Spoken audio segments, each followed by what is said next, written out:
बच्चों पर एक टॉपिक लेके आए हैं पीड़कों के प्रति प्रतिरोधकता विकास के लिए पादप प्रजनन। बहुत अच्छा टॉपिक है। आपको मैं बताऊंगा इसमें बहुत इंपॉर्टेंट ऑब्जेक्टिव क्वेश्चन बनते हैं और छोटे क्वेश्चन भी बनते हैं। वैसे इसमें ऑब्जेक्टिव क्वेश्चन है वो सबसे ज्यादा बनने की संभावना बनती है। पीड़क मतलब सबसे पहले आपसे पूछा जाता है पीड़क क्या होता है। पीड़क मतलब अपन जानते ही हैं कोई भी ऐसा कीट जो क्या करता है, कीट फसल या फसल के उत्पाद को खा जाता है। कोई भी ऐसा कीट जो फसल या फसल के उत्पाद को खा जाता है आप उसको पीड़क कहते हो। ठीक है, ये पेस्ट है। पेस्ट का मतलब होता है जो आपकी क्रॉप को खा जाता है। आपने फसल बोई, आपने फसल, ये मान लो ये पेड़ है, इसको आपने देखा बहुत सारे क्या होते हैं टिड्डे आए और इसको फसल को पूरी को खा के चले गए, तो आप उसको पीड़क कहते हो। बहुत सारे कीट उड़ते रहते हैं, वो क्या करते हैं फसल को खाते रहते हैं, तो आप उनको पीड़क कहते हो। आपके गेहूं है, बाजरा है, गेहूं के अंदर तिल इल्ली पड़ जाती हैं, वो इल्ली क्या करती है फसल को खा जाती है, आपके गेहूं के दाने खा जाती हैं। आपने चावल के अंदर इल्लियां पड़ती देखी होगी, वो क्या करती है चावल को खा जाती है। आपने चने के अंदर आपने इल्लियां देखी होगी, वो चने को खा जाती है। बड़ा आपको दुख होता है, आप कहते हो अरे पीड़क खा गए। तो पीड़क शब्द सुनते ही आपके मन में पीड़ा उत्पन्न हो जाती है, आप कहते हो अरे बहुत पीड़ा की बात है। तो कभी भी आपसे सबसे पहले तो पेस्ट क्या होते हैं, पीड़क क्या होते हैं, ये आपके दिमाग में स्ट्राइक होना चाहिए। पीड़क सुनते ही आप बताओगे अरे ये तो फसल को नष्ट करने वाले जीव हैं। ठीक है, अब शस्य पादप यानी जो कृषि पादप होते हैं उनके विनाश का कारण होते हैं कीट व पीड़क। ठीक है, ये अपने ध्यान रखना है। बहुत सारे कीट होते हैं, बहुत सारे पीड़क होते हैं जो क्या करते हैं हमारी ज्यादातर एग्रीकल्चर को खराब करते हैं। अब दूसरा पॉइंट इन्होंने कहा है कि जितने भी जो पोषी पादप होते हैं जैसे कपास है, जैसे अपन कहते हैं गेहूं है, मक्का है, उसमें कीट प्रतिरोधकता ऑटोमेटिक है। ऐसी बात नहीं है कि आपको उसमें डालनी पड़ेगी, आप उत्परिवर्तन से डाल सकते हो, आप संकरण से डाल सकते हो, आप जंगली जातियों से डाल सकते हो, लेकिन उनके अंदर ऑटोमेटिक कीट प्रतिरोधकता होती है। कुछ पादप ऐसे होते हैं जो कीट प्रतिरोधकता के गुण होते हैं। कुछ पादपों की आकार की ऐसी होती है कि वो उनको कीट प्रतिरोधकता का गुण प्रदान करती हैं, यानी उनके अंदर ऐसे लंबे लंबे रोम होते हैं जिसके कारण उनके ऊपर कोई कीट आके नहीं बैठता है। कुछ पादपों द्वारा जीव रसायन निकलते हैं जिसके कारण उसके ऊपर कीट आके नहीं बैठता है। जैसे एक पादप है, मान लो उस पादप के द्वारा बहुत ही कम मात्रा में शर्करा निकली, कीट को मीठा खाने को नहीं मिलेगा, कीट उसको खाएगा नहीं। बहुत कम नाइट्रोजन मिली, न कीटों को नाइट्रोजन चाहिए, तो वो पादप, वो कीट वहां से उड़ जाएगा। तो कुछ पादप होते हैं उनके आकार की ऐसी होती हैं कि कीट आके बैठ नहीं सकता है। ऐसे लंबे लंबे रोम हो, मान लो ये एक आपने देखा, ये कपास का पौधा है, इस कपास के पौधे पे ऐसे लंबे लंबे रोम होंगे, तो क्या होगा, होगा वही आपको पता ही है, कोई भी कीट इसके ऊपर आके नहीं बैठेगा। आप कहोगे अरे वाह क्या भगवान ने इसको सुरक्षा दी है, ऑटोमेटिक ही उसके अंदर प्रोटेक्शन आ चुका है।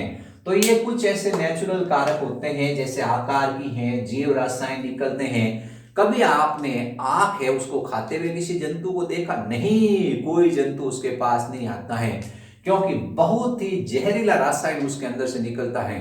क्या धतूरे को किसी ने खाया है? कोई नहीं खाता है, क्योंकि उससे बहुत ही जहरीला रासायन निकलता है। वो आराम से धतूरा खड़ा रहता है और कहता है सत्यानाशी को आपने देखा होगा, कोई कीट, कोई कोई जंतु भी नहीं खाता है, कीट तो दूर की बात है, कोई नहीं खाता है। उसमें ये लंबे लंबे कांटे होते हैं। तो आकार की है, जीव रसायन है और शरीर क्रियात्मक अभिलक्षण है, ये तीन ऐसे कारण होते हैं जो उनको कीट प्रतिरोधकता का गुण प्रदान करते हैं। तो परीक्षा में सवाल आता है कि जो पोष पादप होते हैं, जो पोष फसलें होती हैं, उसमें कीट प्रतिरोधकता के क्या क्या कारण हैं? तो तीन कारण है। सबसे पहले आकार की, दूसरा जीव रसायन और तीसरा है शरीर क्रियात्मक अभिलक्षण। ये अपने को ध्यान रखना है।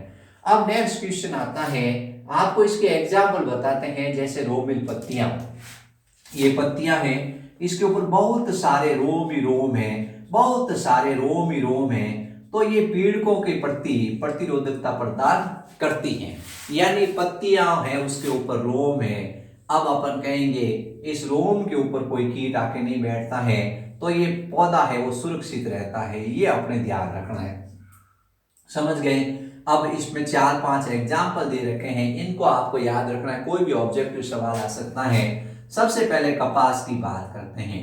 जो कपास होता है उसको जेसिड नामक जो कीट है वो इसलिए नहीं खाता है क्योंकि उसके अंदर आकार की ऐसी होती है कि उसकी आकार की के कारण ही जेसिड नामक उसको कीट नहीं खाता है। ठीक है, ये जेसिड एक कीड़ा होता है जो कपास को खा जाता है। फिर गेहूं है, उसको धान्य पर्ण भृंग है वो नहीं खाता है।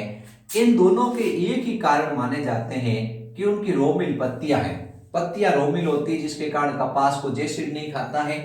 और गेहूं को धान्य पर्ण भंग है, ये एक टिड्डा एक तरह का बीटल होती है जो खाती नहीं है गेहूं को।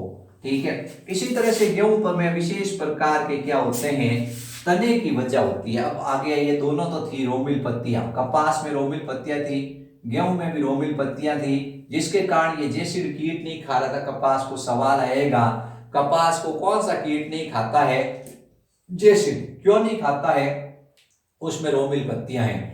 गेहूं है उसको धान्य पर्ण भृंग क्यों नहीं खाता है, क्योंकि उसमें रोमिल पत्तियां हैं। लेकिन ये स्टेम सो फ्लाई, स्टेम मतलब होता है तना और फ्लाई का मतलब होता है तने को खाने वाली मक्खी जैसी संरचना। ये स्टेम सो फ्लाई एक कीट है, ये गेहूं के पास नहीं आता है क्योंकि गेहूं में एक विशेष प्रकार का तना होता है। तना ऐसा होता है, तने के अंदर इस तरह के रोम पाए जाते हैं, तने के अंदर ऐसे रोम पाए जाते हैं कि स्टेम सो फ्लाई होता है, ये कीट नहीं आता है। ये स्टेम सो फ्लाई कीट गेहूं को नहीं खा रहा है। जब गेहूं का अध्ययन किया गया तो गेहूं में विशेष प्रकार का तना था जिसकी वजह से क्या है, स्टेम सो फ्लाई कीट नहीं खाता। तो परीक्षा में सवाल आता है गेहूं में किसके कारण स्टेम सो फ्लाई उसके पास नहीं जाता है। पहला ऑप्शन तना, दूसरा जड़, तीसरा रोमिल पत्तियां, चौथा उसके अंदर पुष्प। तो आपको उसका उत्तर याद रखना है स्टेम सो फ्लाई, इसमें उत्तर है स्टेम, इसमें नाम में उत्तर है स्टेम। तो आपको बताना है तना, तने की वजह से स्टेम सो फ्लाई कीट उसके पास नहीं जाता है। फिर उसके बाद अपन कहते हैं चिकनी पत्तियां, कपास में चिकनी पत्तियां, नेक्टर विहीन कपास। और अपन कहते हैं ऐसा कपास है जिसमें पत्तियां चिकनी है लेकिन नेक्टर विहीन है, यानी उसमें मकरंद नहीं है, मकरंद उसमें अनुपस्थित है। तो आपको बताइए कीट क्यों जाते हैं, कीट जाते हैं मकरंद के लिए। तो कपास है उसकी किस्म को ये बॉलवर्म है वो आकर्षित नहीं करता है। तो बॉलवर्म क्यों नहीं आकर्षित हुआ, बॉलवर्म एक कीड़ा है, लट है जो कपास को खा जाती है। लेकिन कपास के अंदर चिकनी पत्तियों वाली नेक्टर विहीन कपास है, इसकी विशेषता है कि इसमें चिकनी पत्तियां हैं और नेक्टर विहीन कपास है। इसके अंदर क्या होता, बॉलवर्म अपनी ओर आकर्षित नहीं होने का कारण है। फिर मक्का, मक्का है उसको भी क्या होता है, मक्का है उसको भी तना भेदक एक विशेष प्रकार का कीट है।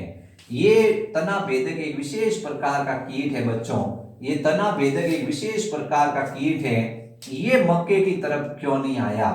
अब मक्के के पास जाके देखा तो मक्के के अंदर कुछ एस्पार्टिक एसिड है, दूसरा उसमें बहुत कम नाइट्रोजन है और तीसरा उसमें सरकस बहुत कम है। तो शक्कर खाने को नहीं मिलेगी, नाइट्रोजन नहीं मिलेगी तो कीट की वृद्धि रुक जाएगी। और एस्पार्टिक एसिड ज्यादा मिलेगा तो ये जैसे मक्का है, मक्के को कहा भाई तेरे को ये लघु भेदक क्यों नहीं, तना भेदक क्यों नहीं खा रहा है। तना भेदक इसलिए नहीं खा रहा है क्योंकि इसमें उच्च एस्पार्टिक एसिड है और इसके अलावा अपन कह रहे हैं शर्करा अंश कम है और लघु नाइट्रोजन कम है। ये अपने इसमें ध्यान रखना है। अब अपन जंगली जातियां होती हैं उनके जीन को लाके क्या कर सकते हैं, अपन इन सामान्य जातियों के साथ संकरण कराकर प्रतिरोधक किस्में तैयार कर सकते हैं या जनन दर संरक्षण द्वारा प्रतिरोधक किस्में तैयार कर सकते हैं। तो इसमें बहुत सारे सवाल बनते हैं। सबसे पहला सवाल बनता है कि जैसे कपास है उसको जेसिड नामक कीट नहीं खा रहा है क्योंकि इसमें रोमिल पत्तियां हैं। गेहूं के धान्य पर्ण भृंग नहीं खा रहा है क्योंकि इसमें रोमिल पत्तियां हैं। अब स्टेम सो फ्लाई नामक कीट गेहूं के पास क्यों नहीं आता है, क्योंकि तना है उसमें ऐसा होता है कि तने के पास वो कीट नहीं आता है। चिकनी पत्तियों वाली नेक्टर विहीन कपास है, उसके पास बॉल वर्म कभी नहीं घूमेगा, क्योंकि बॉल वर्म उसके ऊपर से फिसल के नीचे गिर जाएगा और उसमें मकरंद ग्रंथियां नहीं होगी। तो ये बॉल वर्म कहेगा मैं तुझको नहीं खाऊंगा कपास। तो कौन सा कपास? चिकनी पत्तियों वाला नेक्टर विहीन कपास है, उसको कौन नहीं खाता है? Ball worm. मक्के की बात कर लेते हैं। मक्के को तना भेदक नहीं खा रहा है, तो अपन ने कहा तना भेदक तू मक्के से नाराज है क्या?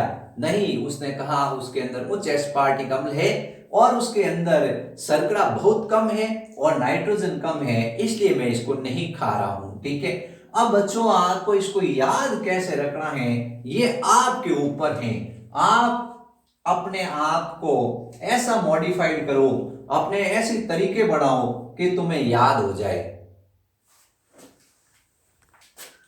बच्चों अपन संकरण और चयन द्वारा नई कीट प्रतिरोधी फसलों का निर्माण है, उसका एक चिट आपके टेबल दी हुई है, उस टेबल का थोड़ा अध्ययन कर लेते हैं। संकरण और चयन द्वारा नई कीट की प्रतिरोधी किस्में बनाई गई है, जैसे ब्रेसिका है। पहले ब्रेसिका को एक एफिड नामक कीट खा जाता था। ब्रेसिका है उसको एफिड नामक कीट खा जाता था। ये एफिड एक विशेष प्रकार का क्या होता है, बीटल होता है, वो ब्रेसिका यानी कपास को खा जाता था। तो अब पूसा गौरव एक उन्नत किस्म बनाई गई है। ये पूसा गौरव है, ये एफिड नामक कीट इसको नहीं खाता है। कैसे बनाई है? संकरण और चयन द्वारा। तो मान लो आपसे पूछा गया कि पूसा गौरव किसकी किस्म है, तो आप बताओगे ये ब्रेसिका यानी ब्रेसिका यानी सरसों की किस्म है। तो अपन कहेंगे पादप का नाम क्या है? ब्रेसिका है। पादप का नाम है ब्रेसिका। और उन्नत किस्म का नाम क्या है? उन्नत किस्म का नाम आपको बताना है पूसा गौरव है। पूसा गौरव किसकी किस्म है? आप बताओ, पूछा जाएगा उन्नत किस्म पूसा गौरव किसकी है? अपन कहेंगे ब्रेसिका सरसों की है। ये किसके प्रतिरोधी है, किस कीट के प्रतिरोधी है? तो अपन कहेंगे एफिड के प्रतिरोधी है। ठीक है, पहले सरसों को कौन खा जाता था? एफिड। लेकिन पूसा गौरव को कौन नहीं खाता है? एफिड नहीं खाता है। दूसरा फ्लैट बीन। फ्लैट बीन मतलब अपन कह रहे हैं एक तरह से विशेष प्रकार का ये लेग्यूमिनेसी फल पौधा है। इस फ्लैट बीन है, इसको पहले कौन खाता था? जेसिड, ये भी बीटल है, एफिड भी बीटल है और फल भेदक, ये तीनों खाते थे। लेकिन आजकल पूसा सेम 2 और पूसा सेम 3 दोनों चल रहे हैं। ये दोनों प्रतिरोधक या उन्नत किस्में हैं जिनको कीट नहीं खाता है। फिर उसके बाद ओकरा यानी भिंडी। भिंडी की किस्म का नाम है पूसा स्वामी और पूसा A4। इसको कौन नहीं खाता है? सूट और फल भेदक नहीं खाता है।